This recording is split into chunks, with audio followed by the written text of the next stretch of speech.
Assalamualaikum warahmatullahi wabarakatuh. Perkenalkan, nama saya Siti Nafisa Analis dengan NIM 22210101114. Di sini saya akan menjelaskan tentang materi manajemen tenaga pendidik dan kependidikan di sekolah.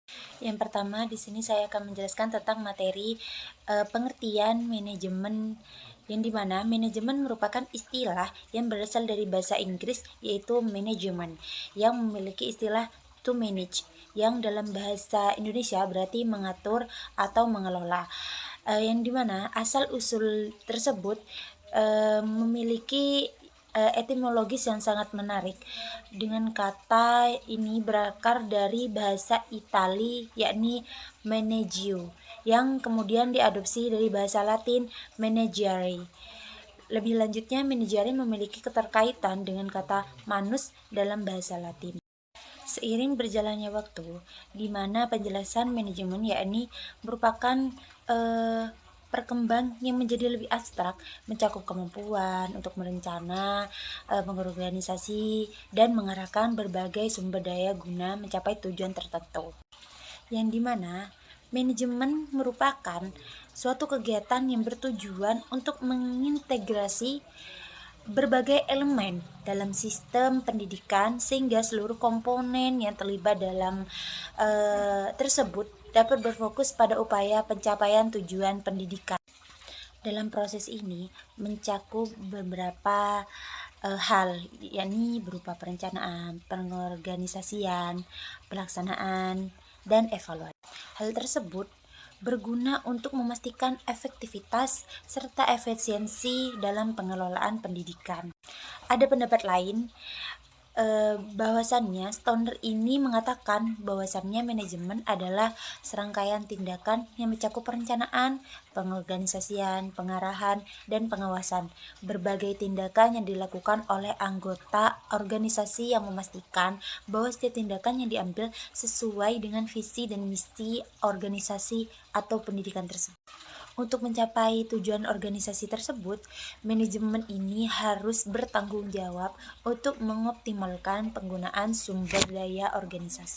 Dalam hal ini, Luther Gulick menyatakan bahwa manajemen merupakan suatu disiplin ilmu yang secara sistematis berupaya memahami alasan dan cara manusia bekerja sama.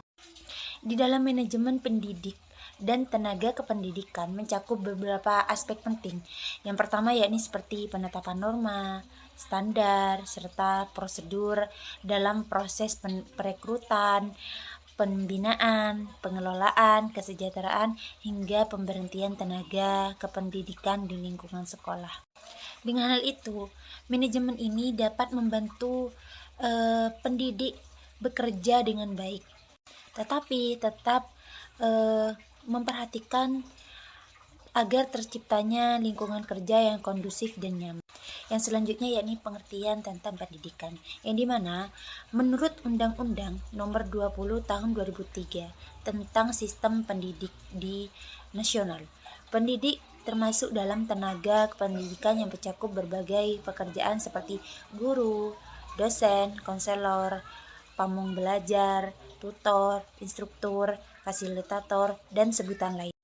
Dalam hal itu, mereka berpartisipasi dalam pendidikan dengan tujuan meningkatkan kualitas pembelajaran. Sebagai tenaga pengajar, guru memiliki tanggung jawab yang besar dalam mendidik dan mengajar peserta didik dengan menyampaikan ilmu, pengetahuan, maupun keterampilan melalui metode yang mudah dipahami. Tenaga pendidik merupakan bagian dari masyarakat yang berkomitmen untuk mengabdikan diri dalam dunia pendidikan, serta diangkat dengan tujuan mendukung pelaksanaan kegiatan pendidikan. Peran utama dalam pendidik ini mencakup administrasi, pengembangan, pengelolaan, pengawasan, serta pelayanan teknis guna mendukung kelancaran proses pembelajaran di lembaga pendidikan. Nah, pendidik ini berperan penting dalam sebuah lembaga pendidikan karena menjadi pendorong utama dalam menciptakan perubahan. Selain itu, pendidik juga bertugas mendidik, membimbing, mengarahkan, serta mengevaluasi peserta didik agar mencapai tujuan yang diinginkan. Adapun beberapa tugas pendidik dalam jenjang serta jalur pendidikan. Yang pertama yakni guru, di mana guru memiliki peran utama dalam mendidik dan membimbing peserta didik di jalur pendidikan formal, mencakup PAUD, pendidikan dasar, dan menengah. Mereka bertugas untuk mengajar, melatih, mengarahkan, serta mengevaluasi perkembangan siswa. Yang kedua yakni dosen, yang dimana dosen ini tenaga pendidik di perguruan tinggi yang bertanggung jawab dalam mengajar, pengembangan seni, ilmu pengetahuan, dan teknologi. Yang ketiga yakni pamong belajar, yang dimana pamong belajar ini berfokus pada pendidikan non formal dengan tugas mendidik, melatih, membimbing, serta mengembangkan sistem pembelajaran dan alat bantu pendidikan. Yang keempat yakni tutor, di mana tutor ini bertugas untuk membantu siswa dalam proses belajar, baik jarak jauh maupun jarak dekat, yakni tatap muka, di sekolah formal maupun non formal. Yang kelima yakni fasilitator, yang dimana fasilitator ini memiliki tugas melatih serta menilai peserta didik dalam lembaga pendidikan dan pelatihan. Yang keempat yakni pamong pendidikan anak usia dini, yakni PAUD, yang dimana bertanggung jawab untuk menjaga, membantu, dan menilai pertumbuhan anak usia dini di tempat bermain, penitipan anak, dan program pendidikan non formal lainnya. Dan yang terakhir ini guru pembimbing, yang dimana guru pembimbing ini khusus memiliki tanggung jawab membimbing, mengajar, serta mengevaluasi peserta didik yang berkebutuhan khusus.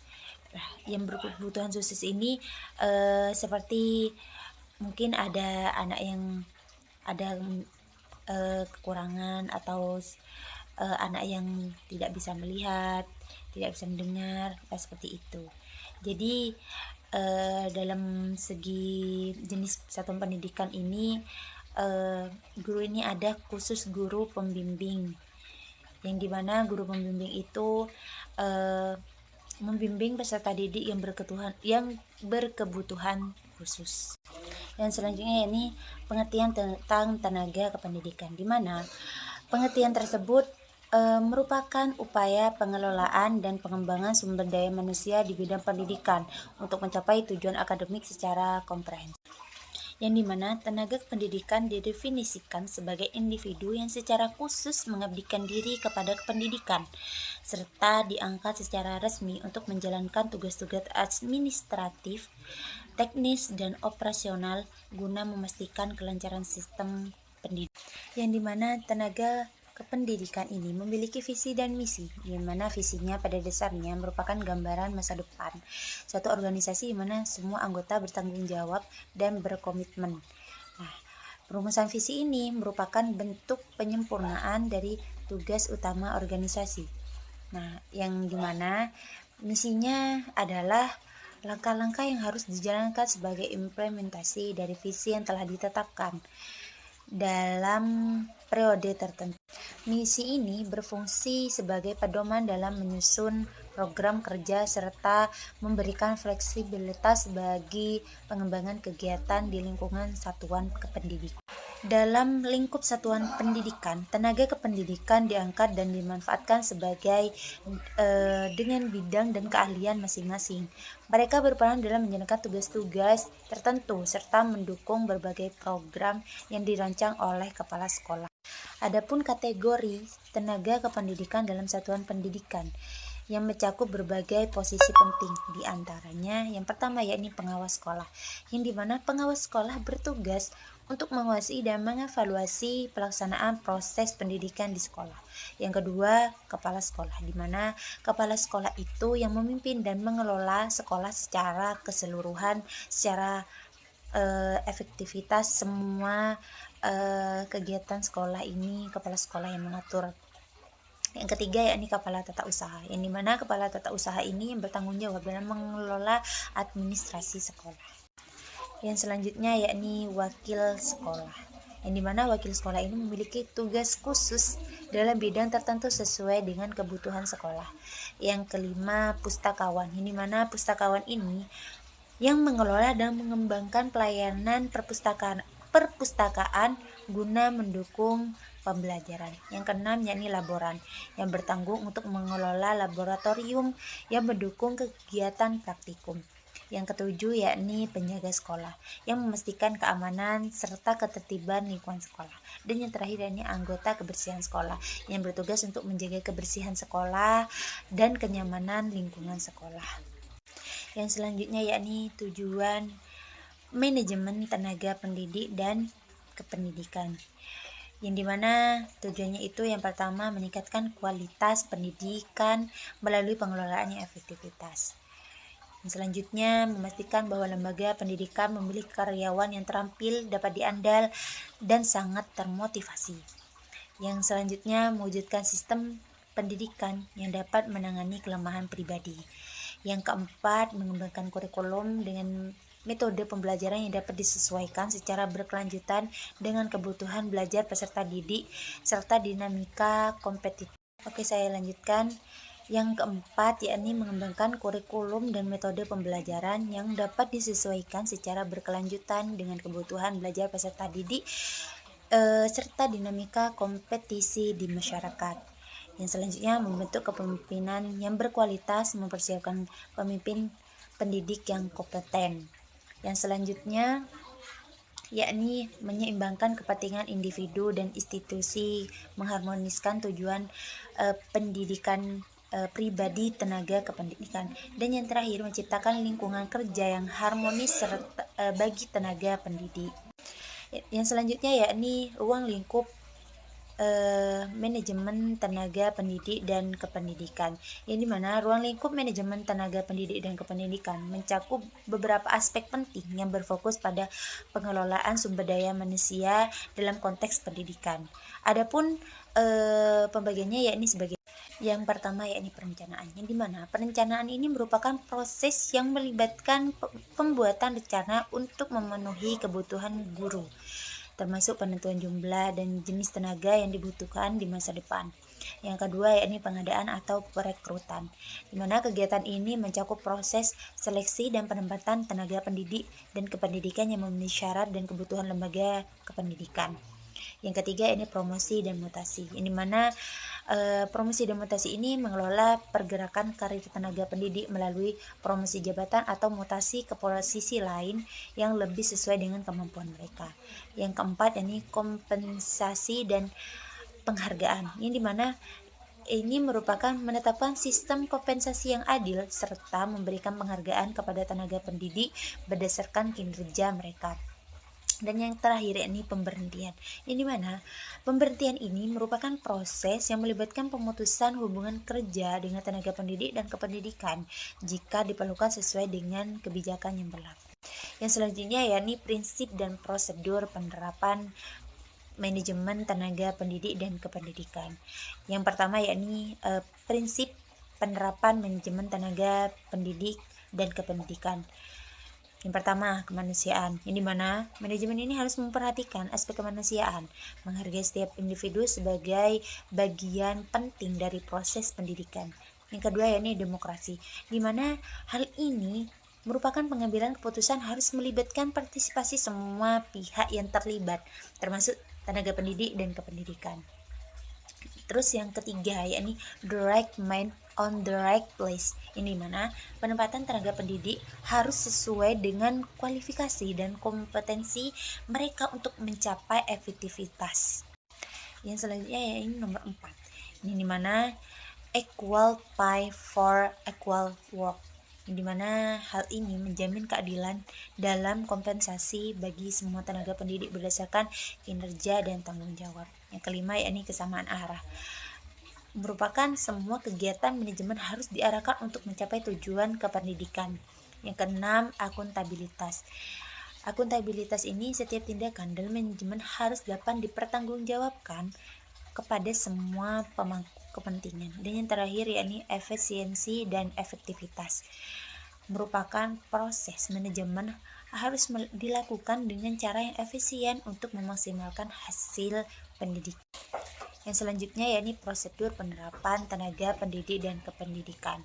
Yang pertama, perencanaan sumber daya manusia, di mana perencanaan sumber daya manusia ini harus mengidentifikasi kebutuhan tenaga pendidik berdasarkan analisis kebutuhan.